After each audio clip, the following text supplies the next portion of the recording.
They call it legacy operations. I call it babysitting the apocalypse in a windowless sub-basement. The air down here on the B2 level of the bank's Manhattan headquarters always smells the same. A distinct cocktail of ozone, stale vending machine coffee, and the quiet, humming despair of hardware that should have been decommissioned when the Twin Towers were still standing. I'm Linda. I'm 52 years old. I have a pack of Marlboro Reds waiting for me in my glove box like a lover I'm trying to quit. And I am the only reason 27 million distinct financial transactions happen every night between New York, London, and Tokyo. You'd think the people upstairs, the ones with the Italian suits and the teeth that cost more than my first car, would appreciate that. You'd be wrong. To them, I'm just the grumpy woman in the cardigan who refuses to use Slack because I'm too busy keeping their Ferraris fueled with digital gasoline. If you're the kind of person who enjoys watching corporate Titanic crashes in slow motion, do me a favor and hit subscribe. It helps the team, and honestly, it's cheaper than therapy for me. But back to the grime. Most people think banking is about money. It's not. It's about data flowing through pipes that are rusted, leaking, and held together by digital duct tape. My job is the plumber, but not the kind that fixes your toilet. I'm the kind of plumber who stands knee-deep in radioactive sludge, holding a valve shut with one hand while typing command lines with the other, praying the pressure doesn't blow my arm off. I was sitting at my desk, a heavy, gray laminate monstrosity that survived the 2008 crash better than the economy did, watching a junior engineer named Kevin try to navigate a reconciliation loop I wrote in 1999. Kevin is a sweet kid. He wears ironic t-shirts and drinks kombucha. He looks at my code the way an archaeologist looks at hieroglyphics, with a mix of awe and total confusion. Linda, Kevin stammered, his fingers hovering over his mechanical keyboard like he was afraid it might bite him. The batch script for the Asian markets. It's throwing a syntax error I've never seen. It says error 44, ghost in the machine. I didn't even look up from my crossword puzzle. It's not a syntax error, Kevin. It's a timing delay. The Singapore server farm has a handshake protocol that lags by exactly 300 milliseconds because the physical cable routing in their basement takes a weird turn around a structural pillar. I put that error message in there to remind myself to pause the script manually if the lag exceeds half a second. Just hit F5 and wait.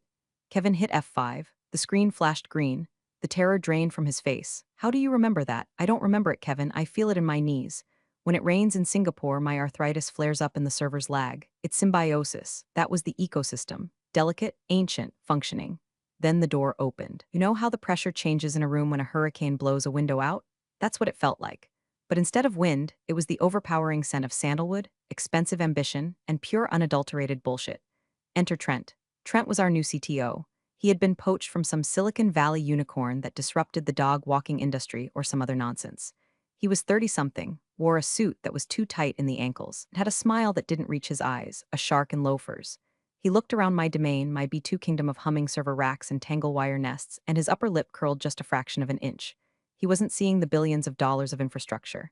He was seeing a museum exhibit. He was seeing something unsexy. He was seeing me.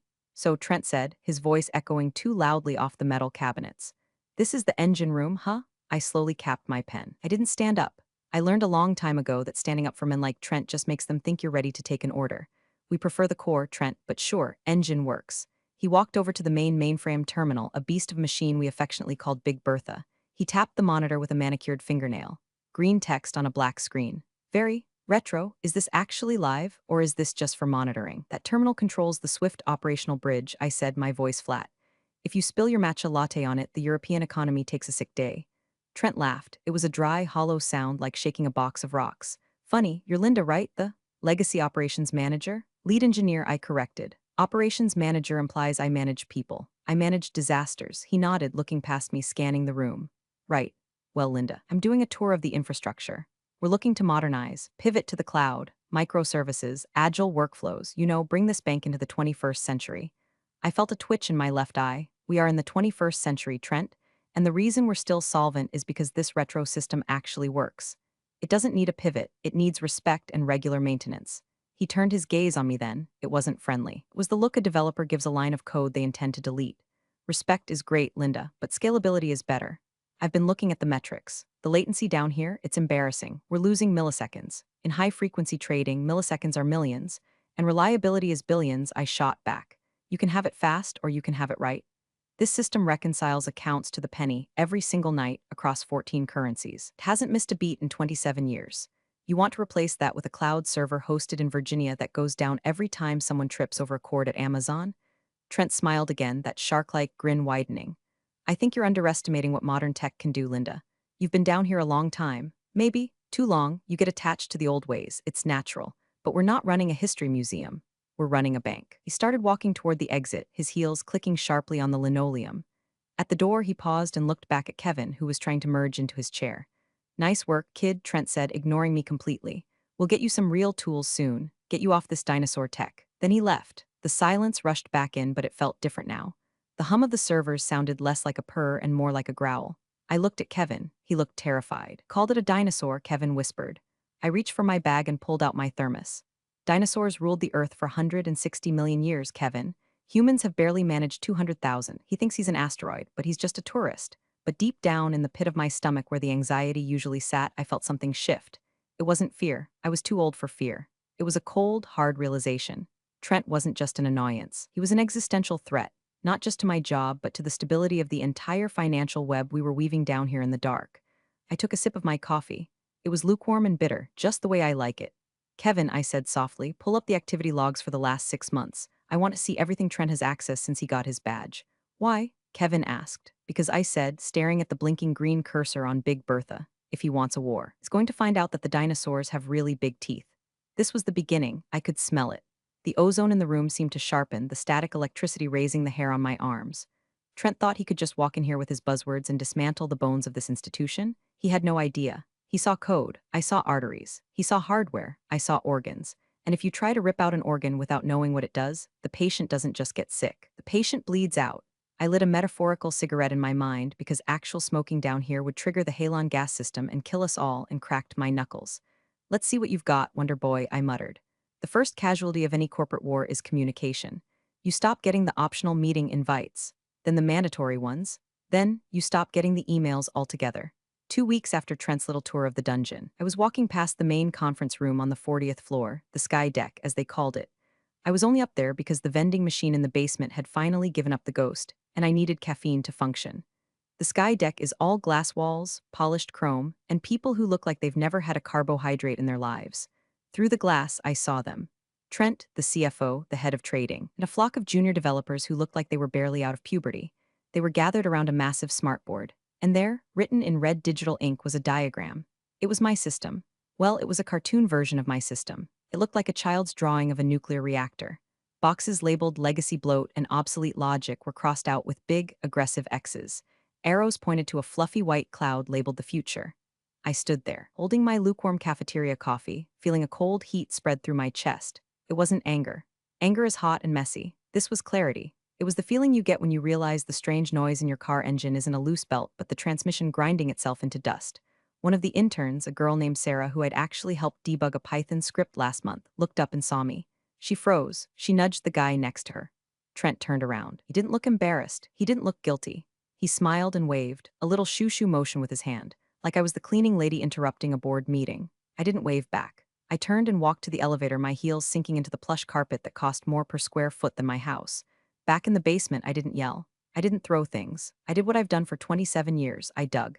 Kevin, I said, sitting down at my desk, get me into the shared drive for the Project Phoenix initiative. Kevin looked up from his monitor, eyes wide. I don't have access, Linda. It's restricted to the strategy team. Kevin, I said, voice low and dangerous. I am the root admin for every server in this building. I have access to God's email if he uses our Exchange server. Get me in. 2 minutes later, I was reading the documentation. And it was worse than I thought. It wasn't just a modernization plan. It was an execution order. They were planning to decommission Process X. Now, let me explain Process X to you in terms that don't require a computer science degree. Imagine the bank is a human body. The trading desk is the mouth, eating money. The accounts are the stomach. Process X is the autonomic nervous system. It's the thing that tells the heart to beat and the lungs to breathe while the brain is sleeping. It's a middleware layer I wrote in 2002 to bridge the gap between the old COBOL mainframes and the new Java-based web interfaces. It handles the overnight reconciliation. When the US markets close and the Asian markets open, there's a weird limbo period where money exists in two places at once due to time zones and settlement delays. Process X freezes the accounts for exactly 1.4 seconds, verifies the funds, and then releases them. If you remove Process X, the system doesn't know the money has moved. It tries to spend the same dollar twice. It's called a double spend attack, and in the crypto world, it destroys currencies. In the banking world, it's federal prison time and global collapse. Trent's documentation called Process X redundant latency. Redundant, I whispered, reading the PDF on my screen. He thinks it's a bug. He thinks the delay is a bug. I read further. They plan to bypass the legacy bottleneck by routing transfers directly through a new API, an API that had no concept of the 1.4-second settlement gap. I sat back in my chair, the leather creaking under my weight. The air in the room felt thinner. What is it? Kevin asked. He could sense the shift. The kid was learning. They're going to cut the brake lines, Kevin, I said, staring at the glowing screen. They think the brakes are slowing down the car, so they're just cutting them. We have to tell them, Kevin said, standing up. We have to go up there and explain it. I looked at the ceiling, imagining the meeting going on 40 floors above us. I imagined walking into that room, explaining the intricacies of transactional integrity to Trent. I imagined his shark smile. I imagined him saying, "Thanks, Linda, but we need people who can scale." "No," I said. "We don't tell them yet." "Why not?" "Because they won't listen. They have to see the wall before they believe in the crash."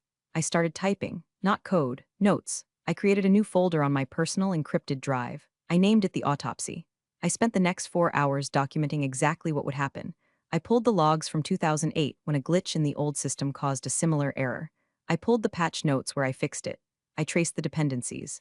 I mapped the entire neural network of the bank's transfer system. By 6 p.m., I had a dossier that proved mathematically that Trent's plan was suicide. But I knew it wasn't enough. Facts don't matter to men like Trent. Narratives matter. And his narrative was new as good, old as bad. I was old, therefore I was bad. I packed up my bag. I put on my coat, a heavy wool trench that had seen better days. "Kevin," I said on my way out, "do not fix anything this week unless it is literally on fire. If a server lags, let it lag. If a report is late, let it be late. But why?" Because I said, pausing at the door, "They need to feel the weight of what we carry. If we keep making it look easy, they'll think it's useless." I walked out into the cool evening air of Manhattan. The city was alive, lights blinking, cars honking. A chaotic, beautiful mess. It worked because thousands of invisible people like me kept the traffic lights timed and the subways running. Trent wanted to fire the invisible people. I lit a cigarette, the flame of the lighter illuminating my face for a brief second in the darkening street. I took a deep drag, the smoke filling my lungs, familiar and toxic. "All right, Trent," I whispered to the glass tower looming behind me. "You want to drive the car? Here are the keys, but don't come crying to me when you hit the tree." I went home, poured myself a glass of cheap Merlot, and waited. The strategy session was over. The war was just beginning. And I had the ultimate weapon. I knew how the world ended. He didn't even know it was fragile. The request came down on a Tuesday morning, flagged with high importance red exclamation points. Subject, urgent. Legacy knowledge transfer/documentation audit from Trend Test, CTO to Linda M. Legacy Ops. Linda, per our modernization initiative. You need full documentation on all legacy dependencies by EOW. We're moving to the migration phase next month. Please upload all schematics, code comments, and logic flows to the new Confluence page. We need to democratize this data. No more silos. Democratize, I scoffed, reading the email. He means he wants to loot the temple before he burns it down. It was the classic move. They couldn't fire me yet because they didn't know what I did, so they were trying to download my brain into a wiki page. Once the wiki was full, Linda would be empty. And an empty Linda is an unemployed Linda. "What are you going to do?" Kevin asked. He was eating a bag of artisanal kale chips that smelled like feet. "I'm going to give him exactly what he asked for," I said, cracking my knuckles. "He wants the code, he gets the code. He wants the schematics, he gets the schematics. But won't that help him replace you?" I turned to Kevin and gave him a grim smile. "Kevin, imagine you give someone the blueprints to a Boeing 747. Does that mean they can fly it? Does that mean they know what that weird rattling sound in the landing gear means at 30,000 feet?" I spent the next 3 days in a fugue state of malicious compliance. I wrote documentation. Pages and pages of it. I was technically accurate, extremely accurate. System A connects to database B via port 8080. That is a true statement. What I didn't write down, what I carefully, surgically omitted was the why. I didn't write, System A connects to database B via port 8080, but only if the temperature in the server room is below 72 degrees, otherwise the thermal throttle kicks in and you have to route through port 8081 manually, or the whole thing deadlocks. I gave him the map. I didn't tell him about the dragons. As I worked, I kept an eye on the central code repository, Git. It's like a history book for code. It records who wrote what line and when. For 20 years, my username, Linda Legacy, was all over the core banking kernel. Then, around Wednesday afternoon, I saw it. Commit ID 8F9A22 author, Trent team lead message, refactoring legacy codebase, cleaning up headers. I clicked on the change log. I hadn't changed the code, they had just reformatted it. They added some spaces, changed some variable names from account hold val to acc hold value to make it look modern. But in doing so, they wiped the history. The line that said last edited by Linda Legacy in 2004 was gone, replaced by last edited by Trent Team Lead in 2024. It was a digital assassination. They were erasing me.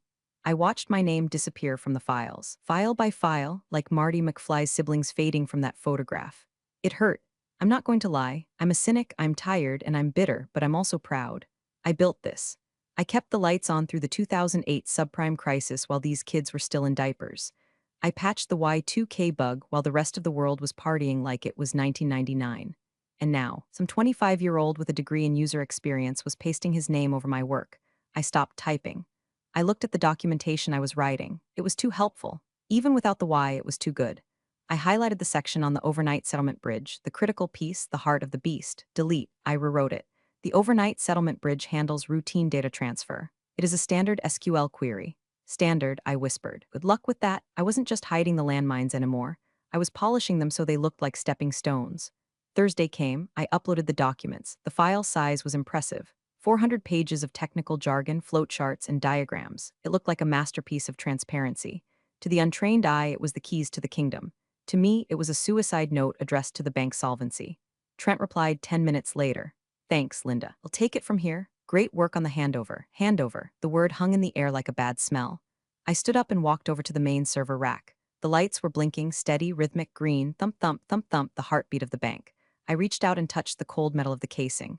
I'm sorry, old girl, I murmured to the machine. They don't love you like I do, they're going to hurt you. Kevin was watching me. He looked scared. He'd seen the Git history too. He knew what was happening. Linda, he said, they're pushing the new code to the staging environment on Monday.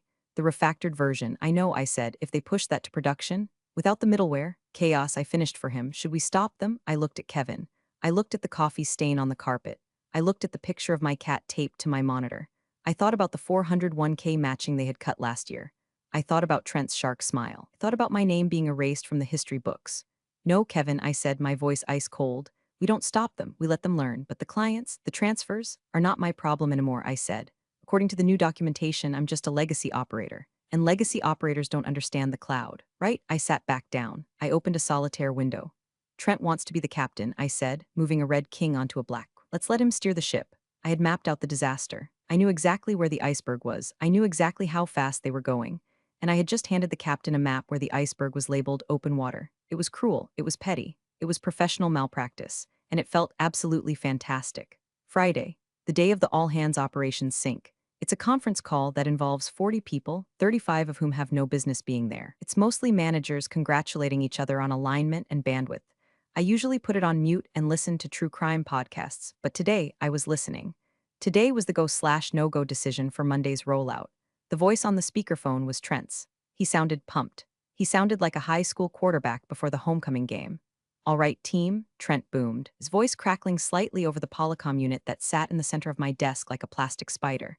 We've reviewed the legacy docs provided by Linda. Thanks for that, by the way, and the refactoring is looking solid. The dev team has successfully mirrored the database structure in the new cloud environment. We are looking green for a Monday morning cutover of the settlement layer. The room went silent. Well, the virtual room. I leaned forward. I pressed the unmute button. It made a loud beep that probably echoed in the sleek conference room upstairs. Trent, this is Linda, I said. My voice was calm, measured. The voice of a flight attendant telling you to brace for impact. Go ahead, Linda, Trent said, a hint of impatience in his tone. He wanted a victory lap, not a Q&A. I'm looking at the staging logs, I said, staring at the screen where Kevin had pulled up the test results. I see you've successfully mirrored the database, but I'm not seeing the latency emulation for the Asian market handoff. The new API is processing requests instantly. Exactly, Trent interrupted. That's the point, Linda. We eliminated the lag. We're real-time now. No more waiting for your ghosts to clear. Trent, I said, choosing my words with the precision of a bomb defusal technician. The lag isn't a bug. It's a reconciliation window. If you process instantly, before the foreign exchange desk confirms the rate, you're going to execute transfers at the previous day's closing price. If the yen swings more than 0.5% over the weekend, we're going to be eating the difference on about $4 billion worth of trades. There was a pause, a long, heavy pause. For a second, I thought he might listen. I thought maybe, just maybe, the sheer number 4 billion would penetrate his reality distortion field. Then, a chuckle. Linda, Trent said. The condescension dripped from the speakerphone like molasses. You're thinking in 1990s logic. The new Oracle feeds are live. We catch the rate changes in microseconds. We don't need a window, we have an algorithm. An algorithm that was tested on historical data, I countered. not live market volatility. Look, Trent snapped, his patience gone. I know it's hard to let go. You built a system that worked for its time. But frankly, a script kid could code circles around your old batch files today. We're moving forward. The decision is made. Monday, 9 o'clock a.m., we flip the switch. A script kid.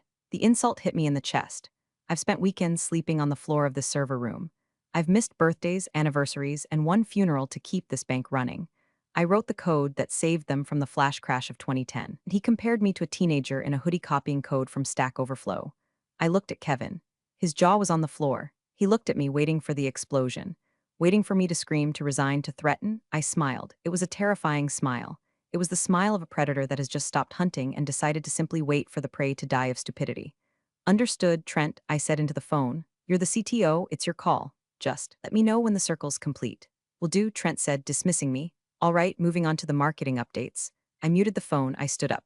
Kevin, yeah, go home, but it's only 2 o'clock p.m. Go home, Kevin, take the weekend off, turn off your phone, do not check your email, do not log in. Linda, what are you going to do? I walked over to the main console.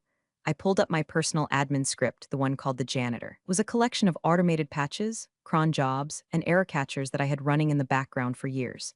It was the invisible safety net that caught all the mistakes the sloppy junior devs made. It was the thing that scrubbed the data, checked the dates, and paused the system when it got too hot. I'm going to do exactly what Trent wants, I said. I'm going to stop interfering. I'm going to let his superior code run without my obsolete crutches. Typed a command, sudo service janitor stop. The terminal prompted me, are you sure?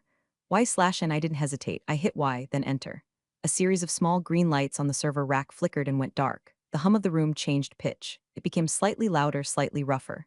The safety rails were gone. I'm just letting the script kid drive, I said. I grabbed my purse. I grabbed my coat. I looked around the room one last time. See you Monday. Bring popcorn. I walked out of the building with a lightness in my step I hadn't felt in years. The weight was gone. It wasn't my bank anymore. It was Trent's bank. And Trent was about to find out that gravity is a very harsh mistress. The canary had stopped singing. Now the gas was filling the mine. Monday, 7:45 a.m. The office was buzzing with that specific Monday energy, half dread, half caffeine. People were talking about their weekends, their brunch spots, their kids' soccer games. They were oblivious. They were walking on the deck of the Titanic, complaining about the buffet, while I knew the iceberg was already in the hull. I sat at my desk in the basement. I didn't turn on my usual array of fix-it scripts. I didn't open the terminal windows I usually kept open to monitor the health of the database.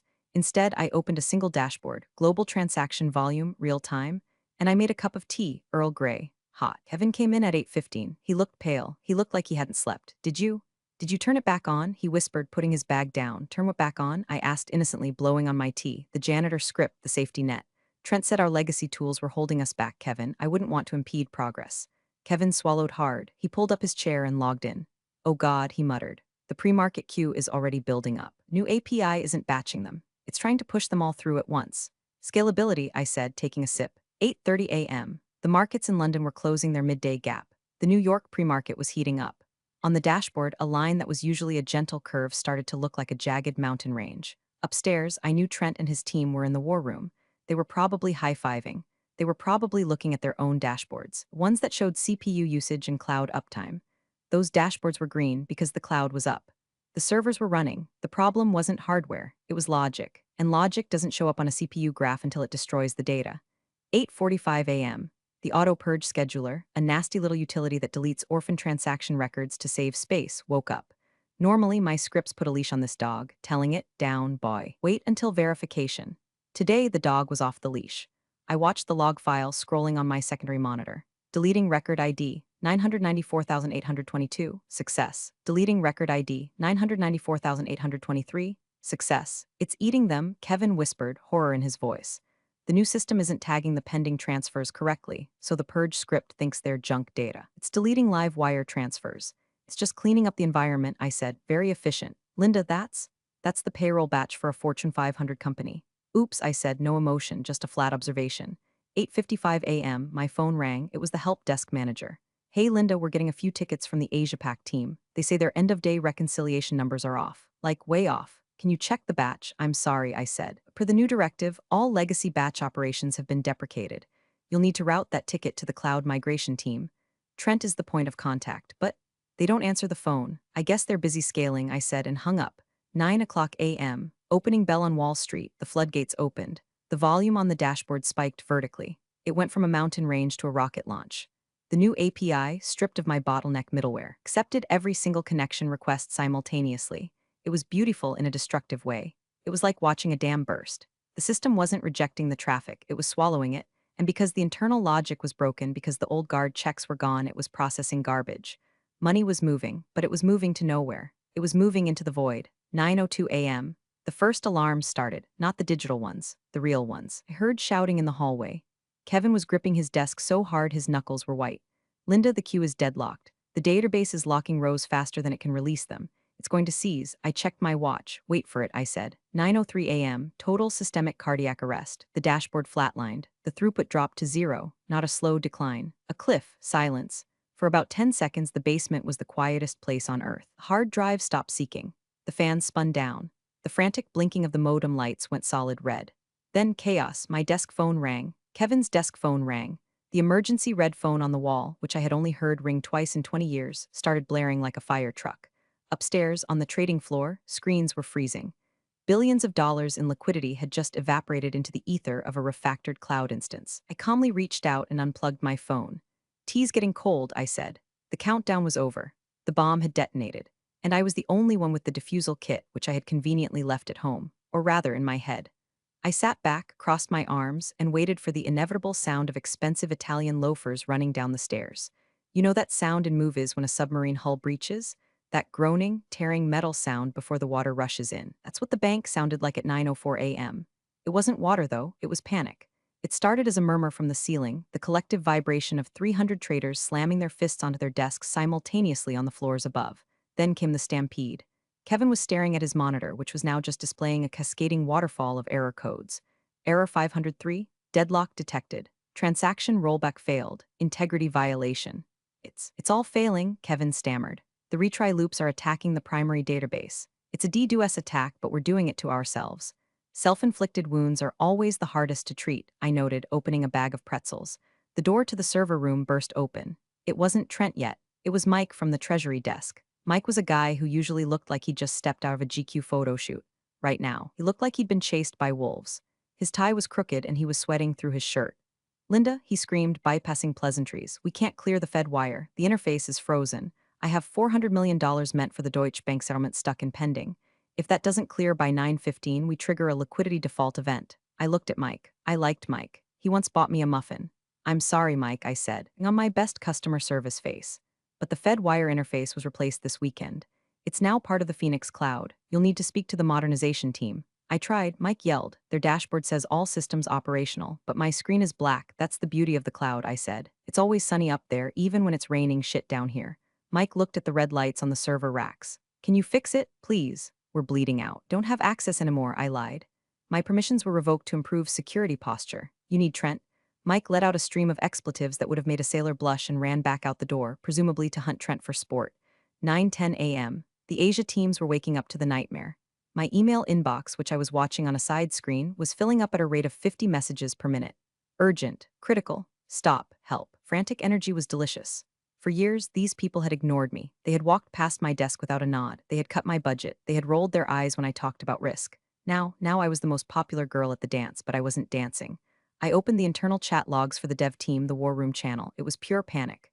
"Trent, CTO, why is the latency 9,000 ms? Who pushed the commit?" "Dev lead, we didn't push anything. Database is rejecting the queries." "Trent, CTO, restart the instances. Spin up more nodes." "Dev lead, we spun up 50 nodes. It's just making it worse. The locks are replicating." They were throwing gasoline on a fire thinking it was water. They were spinning up more servers to handle the load, but the problem wasn't load. The problem was that the database didn't know how to talk to the new code. Every new server just created more locked records. I could have told them that. I could have typed one command, rollback to snapshot 0800, and fixed it in 10 minutes, but I didn't. I watched the stock ticker for our bank, down 2%, down 4%. The news was leaking. Technical difficulties. 9:20 a.m. The door flew open again. This time it was the entourage. Trent, the CFO, the head of risk. Trent looked like he had aged 10 years in 20 minutes. His hair was messed up. His eyes were wild. The swagger was gone, replaced by the primal fear of a man watching his stock options turn to ash. "Linda," Trent gasped out of breath, We need access to the legacy bridge." I swiveled my chair around slowly. "The legacy bridge? But Trent, that's obsolete. It's a dinosaur. A script kid could code circles around it." "Stop it," he snapped, though his voice cracked. "The new system is failing. You need to route through the old middleware until we figure out the bug." I can't do that, I said. Why not? The CFO demanded. He was a terrifying man named Marcus who usually scared me. Today, he just looked like a man who was about to lose his bonus. Because I said, pointing to the empty space on the rack where a cable used to be, I decommissioned it. As per the memo on Friday, all legacy redundancies must be removed to ensure full adoption of the new platform. I pulled the plug, Trent. Literally. Trent stared at the empty port. He looked like he was going to vomit. Plug it back in, Marcus roared. It's not just a plug, I said, my voice dropping an octave, becoming hard as steel. The configuration files were wiped. The routing tables were purged. To bring that system back up, I would have to rebuild the entire logic layer from memory. Manually, the room went silent. The alarms were still blaring, but in that circle, there was only the sound of heavy breathing. How long? Trent asked. Days, I said, maybe weeks without documentation. And since you wiped the Git history, it's a total rewrite. We don't have days, Marcus screamed. We have minutes. The Fed is threatening to suspend our wire license. I shrugged. Then you better hope your script kids learn fast. I saw the realization hit Trent's eyes. He knew I hadn't actually wiped it. He knew I was holding the keys, but he couldn't prove it, and he couldn't fix it without me. He looked at me, and for the first time there was no arrogance, just desperation. Linda, he said, his voice trembling. Please, it was a good start, but I wasn't done yet. They dragged me upstairs. Not literally, but the gravity of the situation pulled me out of the basement and into the executive war room on the 50th floor. View was spectacular. You could see the Statue of Liberty. She looked unbothered. Inside the room, it smelled of fear and dry erase markers. The massive screens on the wall were red, all red. A global map of the bank's operations looked like it had chickenpox. There were about 15 people in the room. Developers, VPs, PR crisis managers. They were all yelling into phones or typing furiously on laptops. When I walked in, the room quieted down. It was like the doctor walking into the waiting room to tell the family the surgery went wrong. Status, Marcus, the CFO, barked. He was pacing the length of the table. Trent was slumped in a Herman Miller chair, looking at a tablet. We tried to fail over to the backup data center in New Jersey, but what? Marcus demanded. But the backup was configured to mirror the live environment, Trent whispered. It replicated the error. New Jersey is dead too. Of course it was. Because they didn't understand that redundancy means having a different system, not a clone of the broken one. We are currently blind, the head of risk said, his face gray. We don't know who owns what. We have trades settling in Tokyo that we can't verify. If we don't get the ledger back online by 10 o'clock a.m., the cascade effect triggers default clauses in our counterparty contracts. We are looking at billions in liability, not to mention the reputational damage. We are done. Everyone looked at Trent. Trent looked at the table, then Marcus looked at me. Linda, Marcus said. His voice was different now. It wasn't the voice of a boss, it was the voice of a customer. Trent says you can't bring the old system back. Is that true? I walked to the whiteboard. I picked up a black marker. I ignored the millions of dollars of technology in the room and drew a simple square. This is the bank, I said. I drew a line coming out of it. This is the money. I drew a jagged line cutting the connection. This is Trent. There was a nervous shuffle in the room. The system isn't dead, I said, capping the marker. It's in a coma. The logic is confused because you fed it contradictory instructions. You told it to be fast and safe without the mechanism that ensures safety. Can you wake it up? Marcus asked. I can, I said. Trent's head snapped up. You said the files were wiped. I lied. Said simply, I'm a sysadmin, Trent. We never delete anything, we just hide it. A wave of relief washed over the room. I saw shoulders drop. I saw smiles start to form. They thought it was over. They thought the janitor was going to clean up the mess and they could go back to their lattes. Just tell us what to do, Marcus said, checking his watch. We have 20 minutes. I'm not telling you anything, I said. The relief vanished. Excuse me? Marcus stepped forward. Linda, this is insubordination. I am ordering you to fix this system. I laughed. It was a genuine, hearty laugh. Insubordination? Marcus, I'm an at-will employee in a legacy role that is slated for elimination next month. You can fire me. Go ahead. Fire me right now. Marcus froze. He knew he couldn't. If he fired me, the bank died. I don't work for you right now, I said, leaning against the mahogany table. Right now, I am an independent contractor. My services are in very high demand. This is blackmail, Trent hissed. No, Trent, I said, looking him dead in the eye. This is capitalism, supply and demand. You have a demand, a functioning bank. I have the supply, the code. The price just went up. I looked around the room. I saw the fear. I saw the realization that their fancy titles and MBAs were useless against 27 years of spaghetti code and intimate knowledge of where the bodies were buried. You want the legacy system back? I asked. You want the dinosaur to save you? Yes, Marcus said through gritted teeth. What do you want? I pulled a yellow post-it note from my pocket. I had written it out while I was drinking my tea. I slapped it onto the whiteboard, right in the center of the square I had drawn. Let's talk numbers. The yellow post-it note looked comically small on the massive whiteboard, but everyone in the room leaned in to read it. Consulting fee, $10,000 and 0 cents per hour. Minimum 4 hours. Payment terms, immediate wire transfer. Prepaid $10,000 an hour? Trent sputtered. That's extortion you make. What? $80,000 a year. I made 85, I corrected him. But that was the employee Linda rate. That rate included benefits, a false sense of security, and the privilege of being ignored. The contractor Linda rate includes a premium for emergency recovery of a catastrophic failure caused by executive incompetence. This is ridiculous, Marcus, the CFO, fumed. We can't just wire a consultant $40,000 on the spot. There are procurement processes, vendor onboarding, compliance checks. I checked the digital clock on the wall. 9:42 a.m. The Asian market's close in 18 minutes, I said calmly. If the reconciliation isn't done by then, the Tokyo Exchange will flag our trades as failed. Do you know what the penalty is for a failed settlement of this volume? It's usually about 0.5% of the total value. I did some mental math. On $4 billion, that's $20 million, plus the SEC fines, plus the lawsuit from the shareholders. I turned to Marcus. So, you can lose $20 million in 18 minutes, or you can pay me 40 grand right now. It's a simple ROI calculation, Marcus. I thought you guys loved those. Marcus looked at the clock. He looked at the red screens. He looked at me. He was sweating. He realized that I wasn't bluffing. He also realized that I was right. 40,000 was a rounding error compared to the disaster unfolding. Can you actually fix it? He asked, his voice low. In 18 minutes, I can fix it in 12, I said. Marcus pulled out his phone. He dialed a number. Get me Treasury. Yes, emergency override. I need a wire transfer pushed through immediately. Beneficiary? He looked at me. LLC is named Legacy Solutions, I said. I set it up last night. I hadn't, but I had a shell company from an old freelance gig years ago that was still active. Always be prepared.